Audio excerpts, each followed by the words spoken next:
The globalization we lost. Globalism had its downsides, but there were occasional benefits as well. However, the architects of globalism grew increasingly audacious. Their constant changing of the rules could only lead to one outcome, a rupture.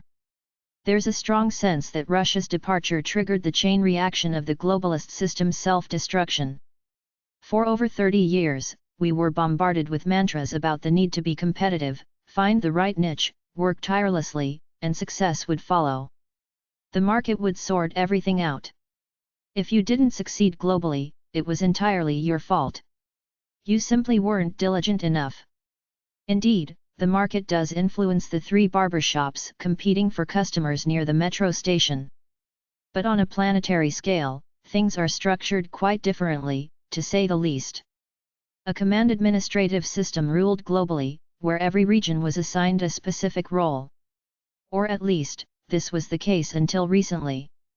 The theory of comparative advantage was first proposed in the early 19th century by the English political economist David Ricardo. He noted that, due to natural reasons, some countries are better suited to produce certain goods than others. Each territory has its strengths and weaknesses. If country A uses less labor and time to produce a particular product than country B, it can offer that product at a lower price.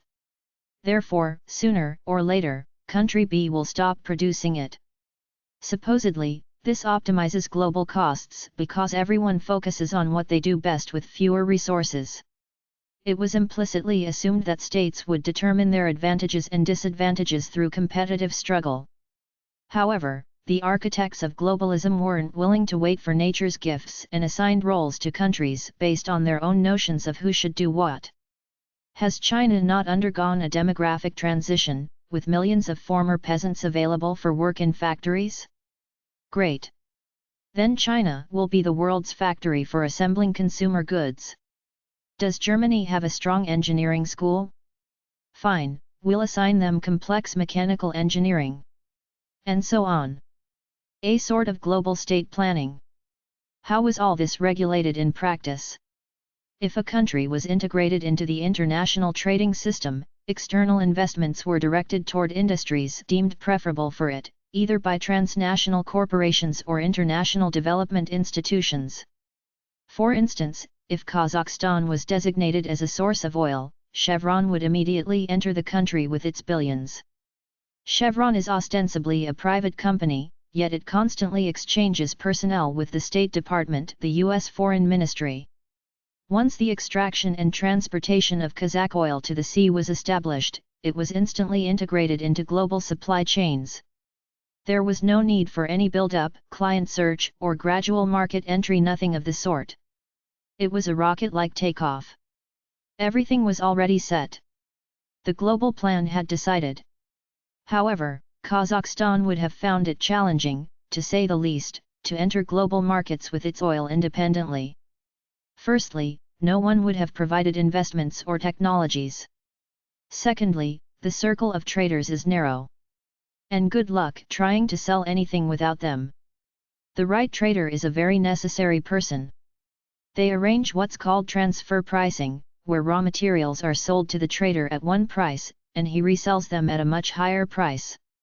This is very convenient for corrupting local elites. As for producers of finished goods, let's not be unfair, the organizers of this scheme were quite generous with them.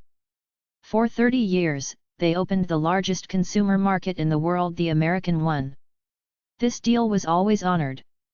However, one of the conditions was hosting Pentagon military bases on their territory.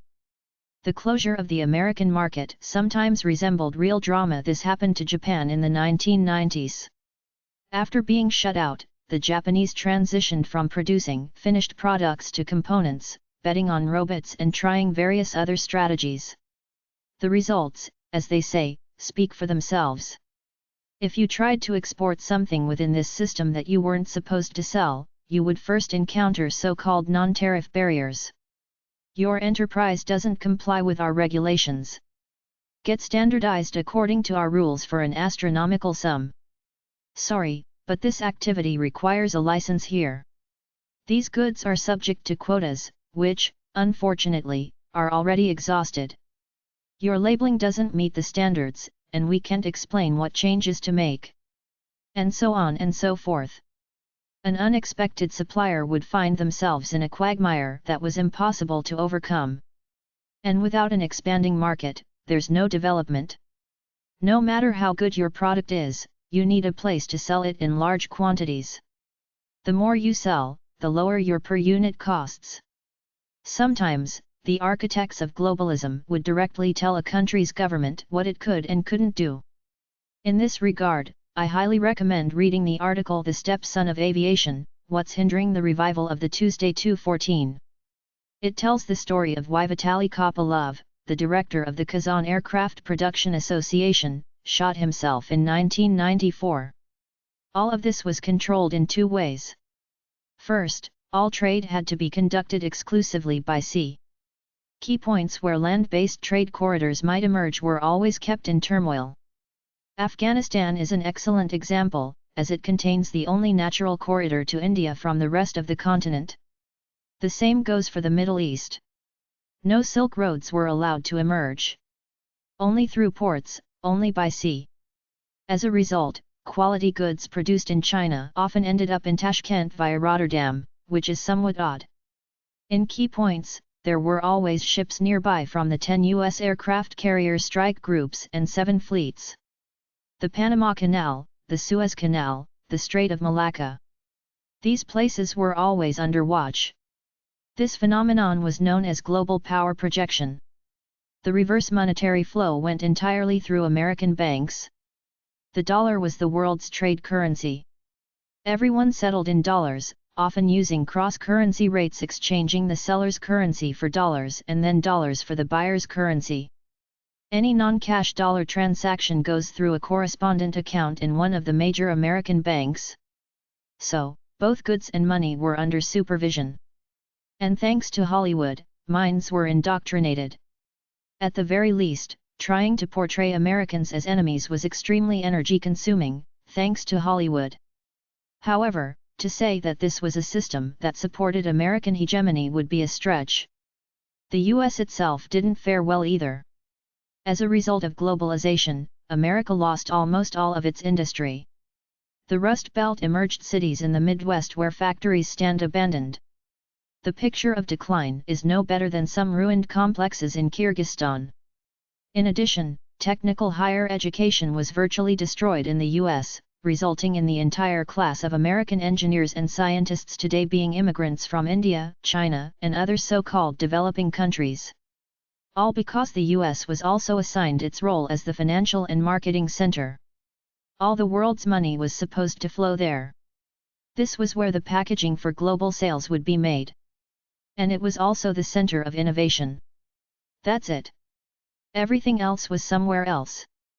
The process went so far that Boeing practically forgot how to build planes. Once inside such a system, it was tough to decide to escape it. No one possessed the whole, everyone only had a part. For small countries, it was best to relax and enjoy the iPhones being sent to them. If some genius was born there, you could easily buy him a ticket to New York, where he could realize himself. There was nothing for him to do at home. However, things didn't go entirely according to plan for the architects. There was a mix-up with the largest countries. India, home to 1/6 of the world's population, largely refused to integrate into global trade. For various historical reasons, it has very serious barriers to the entry of foreign companies. Moreover, the country has something called MVP, maximum retail price. This is the maximum price at which a product can be sold in a store.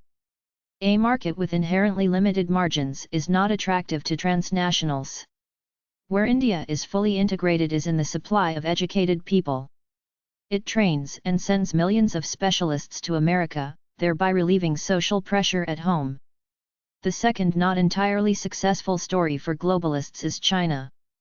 First, they weren't allowed to build military bases there, bypassing the usual scheme. Second, after gathering as many technological chains as possible, the Chinese began completing them on their own. It became clear by the mid-2000s that China didn't intend to remain just a factory. But the system's masters were convinced they could crush China's ambitions in the cradle.